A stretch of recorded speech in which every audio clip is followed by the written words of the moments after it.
ওরে আপা বেতন বোনাস দেয় না, কাম বন্ধ রায়, কাম করবো গেলে ঠিকই তো কইছেন, বেতন বোনাস দেয় না, কাম বন্ধ করে। বন্ধ হয়, কাম করা হয়। এই তুমি কাজ করো না কেন নাজিফা? বেতন বোনাস দেয় না, আমরা আর কাজ করি না। এটা কোনো কথা হইলো?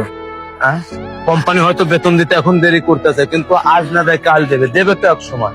আর যদি কাজ না করো তাহলে কোম্পানি কোথা থেকে বেতন দেবে? দেবে কোথা থেকে? এই মাসে তো এমনি দেরি হইতেছে, আর তোমরা যদি এখন কাজ না করো তাহলে তো আগামী মান্থ কোম্পানি বেতন দিতে পারবে না। পারবে? আজকে তুমি যার উস্কানিতে এই কোম্পানিতে কাজ বন্ধ করে বসে রয়েছো, সে ঠিকই কাজ করবে, কিন্তু কোম্পানি যদি তোমার বাড়ি পেয়ে দেয় তখন তুমি কি করবা? তোমার ফ্যামিলিতে কয়জন মানুষ? 5 জন। তোমার টেনশনটা শুধু এই 5 জন রে নিয়ে। আর এখানে 1000 শ্রমিক আছে, এক একজনের ঘরে যদি 5 জন থাকে তাইলে 5000 লোকের নিয়ে টেনশন করে কোম্পানি। ঠিক আছে, তুমি 5 জন রে নিয়ে করো, কোম্পানি 5000 লোকের নিয়ে টেনশন করে।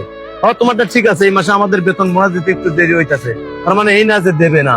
আর এখন যদি কাজ বন্ধ করে বসে থাকো তাহলে তো ঈদের পরে কোম্পানি আর স্যালারি দিতে পারবে না, তখন কি করবা? কি করবা তখন?